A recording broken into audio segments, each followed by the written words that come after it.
Hello friends, welcome back to Anvesha channel. आज हम लोग पढ़ेंगे क्लास 7th का बसंत बुक से चैप्टर नंबर 4 कठपुतली का क्वेश्चन आंसर। ठीक है। कविता से कठपुतली को गुस्सा क्यों आया। ठीक है। कठपुतली को गुस्सा इसलिए आया क्योंकि वह बहुत दिनों से धागों से बंधी होने के कारण दूसरों की अंगुलियों के इशारों पर नाचती रही। ठीक है। मतलब वो धागों में बंधी होने के कारण, ठीक है, दूसरों के इशारों पर उसे नाचना पड़ता था। ठीक है। इसलिए वह मुक्त होकर अपने पैरों पर खड़ा होना चाहती थी। वह गुलामी का जीवन नहीं जीना चाहती। ठीक है। वह अपनी इच्छा के अनुसार कार्य करना चाहती है। वह स्वतंत्र होना चाहती है। इसीलिए कठपुतली को गुस्सा आया। नेक्स्ट देखिए, कठपुतली को अपने पाँव पर खड़ी होने की इच्छा है, लेकिन वह क्यों नहीं खड़ी होती। ठीक है। तो इसमें बताया जा रहा है कि कठपुतली को तो खड़े होने की इच्छा है, लेकिन वो क्यों नहीं खड़ी होती। कठपुतली अपने पाँव पर खड़ा होना चाहती है, अर्थात पराधीनता उसे पसंद नहीं है, उसे गुलामी पसंद नहीं है, लेकिन खड़ी नहीं होती क्योंकि उसके पैरों में स्वतंत्र रूप से खड़े होने की शक्ति नहीं है। ठीक है। स्वतंत्रता के लिए केवल इच्छा ही नहीं, अपितु क्षमता और साहस की भी आवश्यकता होती है, जो कठपुतली में नहीं है। उसे यह भी चिंता है कि अन्य कठपुतलियों पर उसके इस विद्रोही कदम का क्या प्रभाव पड़ेगा। ठीक है। मतलब कठपुतली क्या होता है कि वो मतलब डर जाती है। ठीक है। और वो मतलब सारी कठपुतलियों की जिम्मेदारी उठाने के लिए वो तैयार नहीं रहती है। आगे देखिए, पहली कठपुतली की बात दूसरी कठपुतलियों को क्यों अच्छी लगी।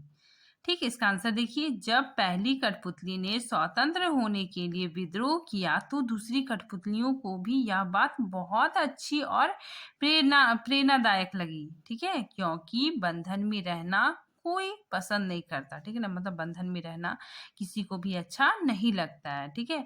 वे भी अपनी इच्छा अनुसार जीना चाहती थी। वे भी गुलामी के बंधन से दुखी थी। ठीक है। दुखी थी और थक चुकी थी और आजादी चाहती थी।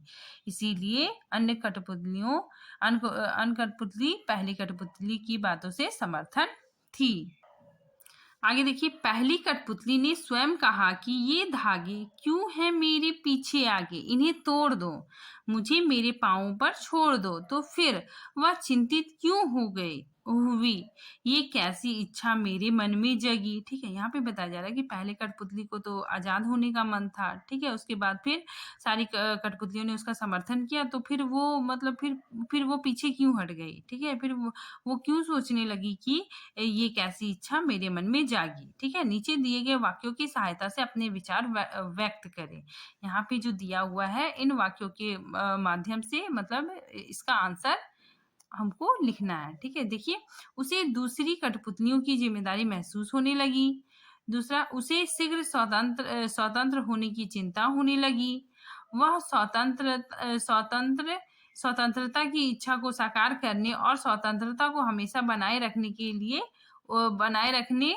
के उपाय सोचने लगी, या फिर वह डर गई क्योंकि उसकी उम्र कम थी। ठीक है। चलिए अब हम इसके आंसर को देखते हैं।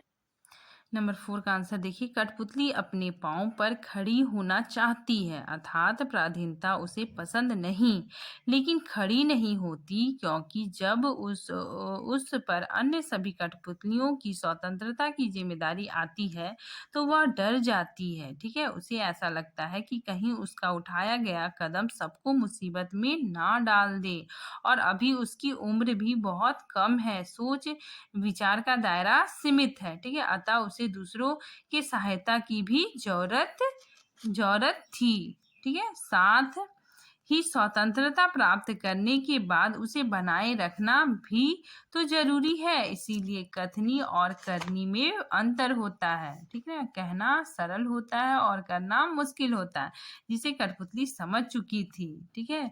जब हमारे निर्णय कई लोगों को प्रभावित करता है तो कोई भी काम हमें सोच विचार कर करना चाहिए। कविता से आगे। ठीक है। चलिए हम लोग देखते हैं। बहुत दिनों हुए हमें अपने मन के छंद छुए। इस पंक्ति का अर्थ और क्या हो सकता है, ठीक है। अगले पृष्ठ पर दिए हुए वाक्यों की सहायता से सोचिए और अर्थ लिखिए, ठीक है। यहाँ पे पूछा जा रहा है कि बहुत दिन हुए, इसका बहुत दिन हुए हमें अपने मन के छंद छुए, ठीक है। इसका मतलब अर्थ बताना है। बहुत दिन हो गए मन में कोई उमंग नहीं आई, ठीक है। नेक्स्ट देखिए, बहुत दिन हो गए मन के भीतर कविता सी कोई बात नहीं उठी जिसमें छंद हो या लय हो, ठीक है। नेक्स्ट देखिए, बहुत दिन हो गए गाने गुनगुनाने का मन नहीं हुआ। आगे देखिए, बहुत दिन हो गए हम मन का दुख दूर नहीं हुआ और ना मन में खुशी आई, ठीक है। तो इसमें कौन सा होगा, इसका आंसर देखिए। बहुत दिन हुए हमें अपने मन के छंद छुए। पंक्ति का अर्थ यह है कि बहुत दिन हो गए मन का दुख दूर नहीं हुआ और ना ही मन में खुशी आई, ठीक।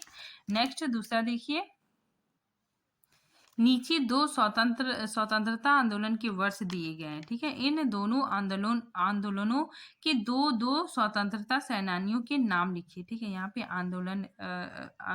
स्वतंत्रता आंदोलन के वर्ष दिए हुए हैं और यहाँ पे हमको क्या करना है, जो स्वतंत्रता सेनानी थे उनके नाम लिखना है, ठीक है। तो 1847 में कौन थे, कुंवर सिंह और तात्या टोपे, ठीक है। और 1942 में कौन थे, महात्मा गांधी और जवाहरलाल नेहरू, ठीक। आगे देखिए, अनुमान और कल्पना। स्वतंत्र होने की लड़ाई कठपुतली कैसी लड़ी होगी, ठीक है। और स्वतंत्र होने के बाद स्वावलंबी होने के लिए क्या क्या प्रयत्न किए होंगे, यदि उन्हें फिर से धागे में बांधकर नाचने के प्रयास हुए होंगे, तब उन्होंने अपनी रक्षा किस तरह के उपायों से की होगी, ठीक है।